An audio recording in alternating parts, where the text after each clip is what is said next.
Good morning, and thank you once again for joining us. My name is Steve Brady. I am the pastor at Unity Baptist Church in Champaign, Illinois. We're located on the west side of town, 404 South Duncan Road, behind the Carpenters Union, just south of Springfield Avenue, and catty-cornered from Prairie Gardens. So that kind of isolates our location. And we would love to have you come and, excuse me, we'd like to have you come and join us for our services, which begin every Sunday morning at 10:15. We started last week talking about the book of Proverbs, which is really where we're going to plan to center our attention and our study during this midweek devotion that we have for this year.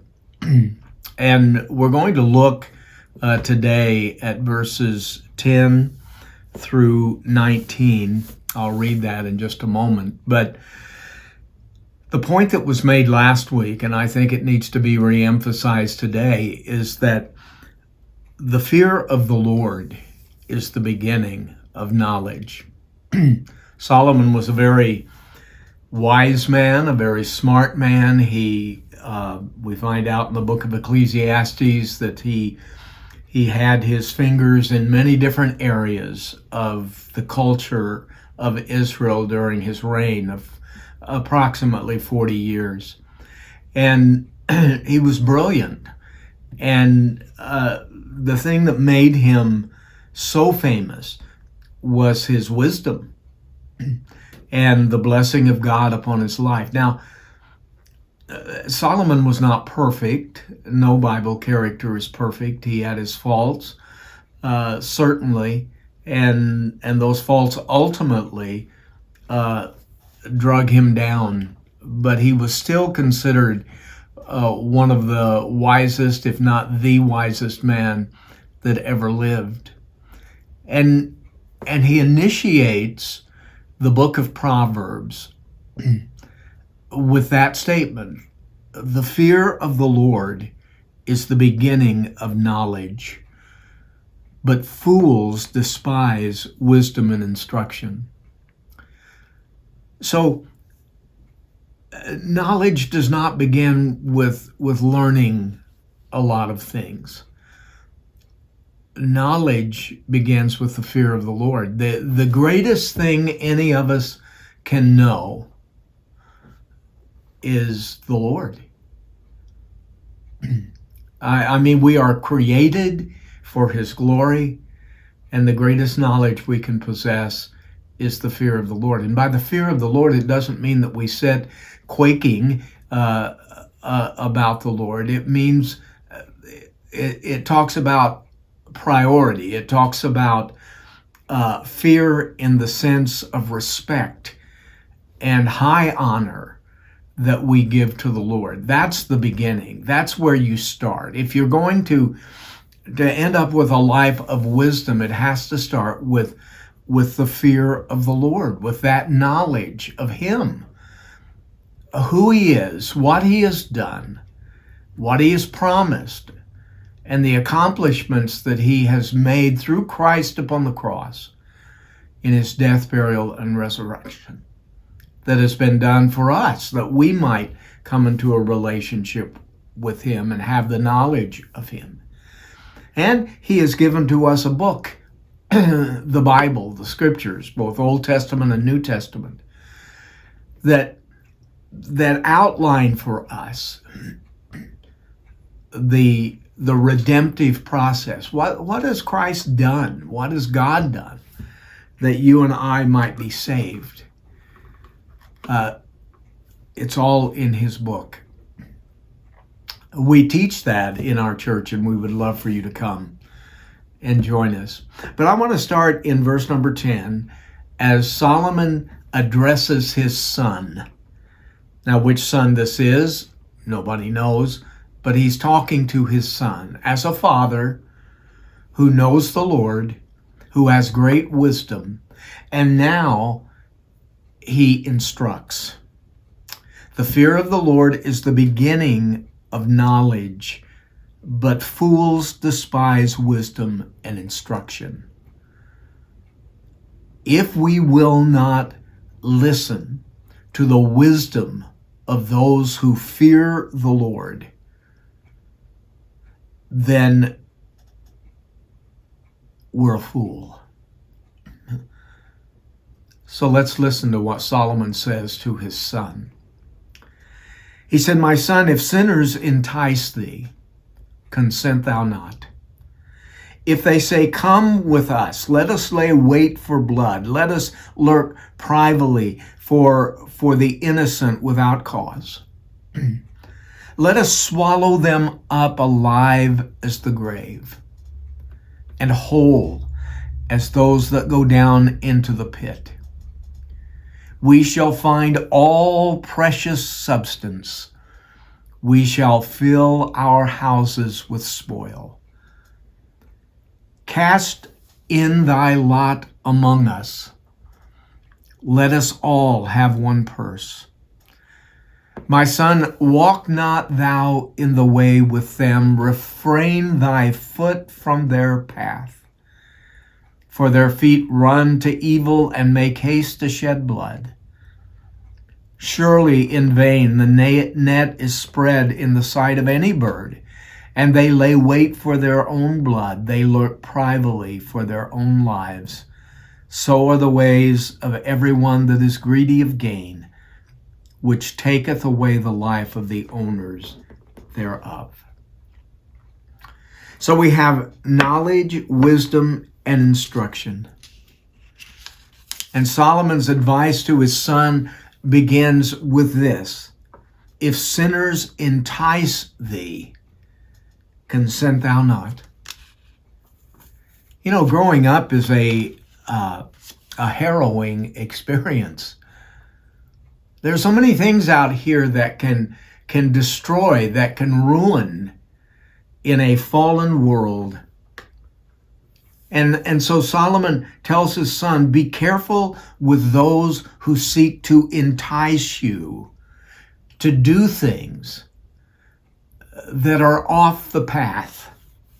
Well, what path? Well, the path of righteousness, the path of wisdom, the path of the knowledge of the Lord. That word entice there means to attract someone to do something in an artful or in a skillfully clever way.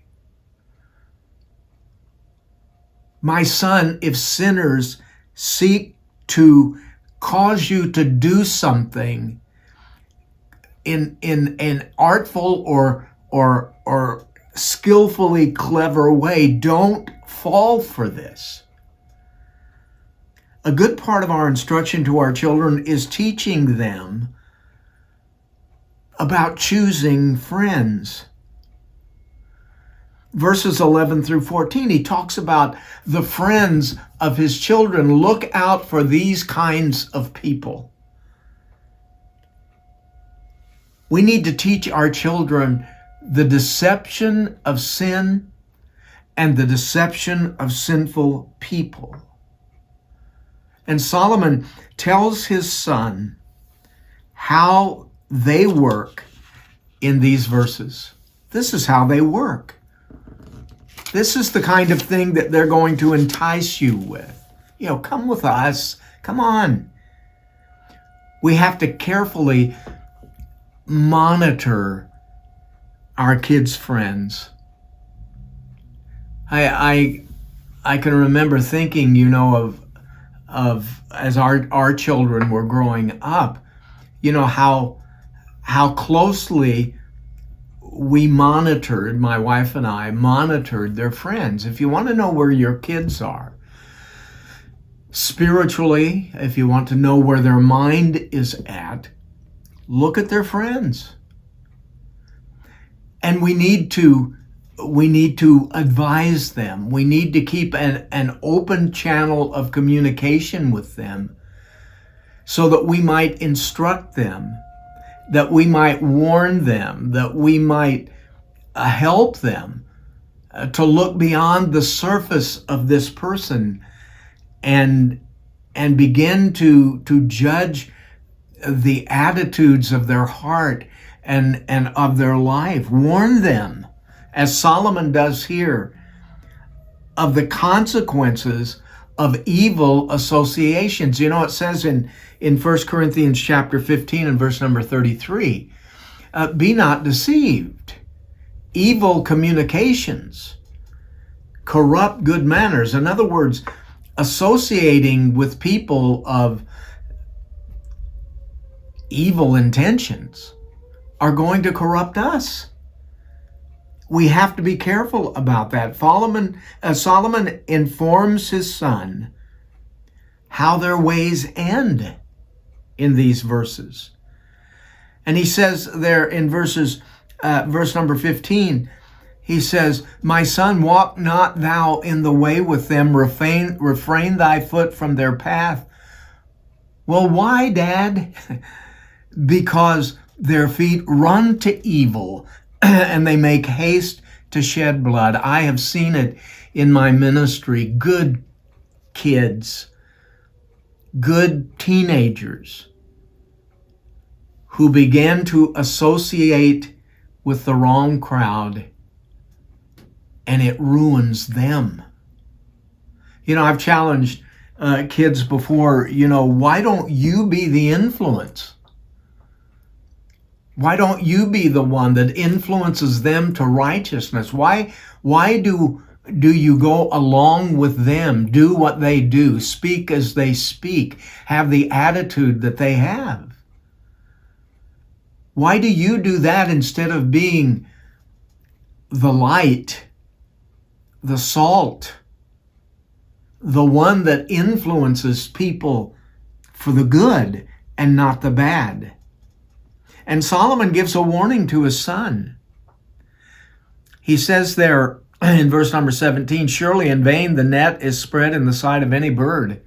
If someone has evil intent and they want to lure you in, or as Solomon says, entice you to come in to their world, to their atmosphere, and they do it. Some people are very good at this. And they draw people in, especially the young, the uninformed, the unwise. And they're unwise because they haven't lived long enough. That's why they have parents. That's why God has placed you in their life if you're a parent. That's why if you are a teenager or a young person listening to this, that's why God has given you your parents. It is to provide wisdom, insight, understanding, knowledge about the world at large, but specifically about friends, because friends are very important all through your life, but they are especially important in the formative years of your teens. And so he says there, they don't do this when he talks about the net being spread in the sight. It's not spread in the sight of a bird. It is spread secretly. They are lured into a trap. And then he goes on and he says, and they wait for their own blood. They lurk privately for their own lives. What is he saying? Well, what he is saying there is that they work to their own destruction. They are secretly destroying, verse number 18, their own lives. Don't join them. Be wiser than that. Be smarter than that. These are people who seek personal profit at the expense of others, whether it's making fun of somebody and how they look, or which they cannot help, or whether they're rich or poor, whether they're smart or not as smart as somebody else. And so to gain, in their eyes at least, the way they think, to gain some stature before other people. They make fun, they dismiss, they lie about them, all of these kinds of things. And maybe you have been on the receiving end of that kind of thing. My mom used to always tell us that the only way some people can look big is to stand on top of somebody else. That's the kind of people that we're talking about here. It's the kind of people Solomon is talking about. And these are things that Solomon has either learned in his life by observation or by personal experience. But he is instructing his son. He is passing along to his son this wisdom. Let me tell you how to choose your friends, he's saying. And at the top of the list is don't be enticed to enter into evil with them because they're cool, or because they're popular, or because they're admired by the crowd that you'd like to be a part of. Our children must be guided into the paths of righteousness. They're not going to seek that by instinct. You have to guide them. We have to guide our children into that. To be honest, to treat other people with respect, to be kind, to be generous, to avoid these things that he's talking about here. And if we, their parent, do that, if we do that, then our children it will be easier for them to understand the fear of the Lord. It will be more likely that they will gain wisdom for life. And it will be possible for them to pass that instruction to others, to their own children, to their own friends, to be an influence in the lives of other people for righteousness instead of being a follower. I think that's a worthy goal, and that's the first thing that Solomon addresses in this book of Proverbs. And remember, he is the wisest man that has ever lived. He has written a book to give us some advice. I hope all of us will be wise enough to listen and to follow the advice that he gives. Father, help us to be wise in our lives. Help us to learn knowledge and then learn how to properly apply it to our lives. If we are a parent, help us to be good parents. If we're grandparents, help us to be good grandparents who teach our children, teach our grandchildren to live righteously, to live for Christ, to know the Lord.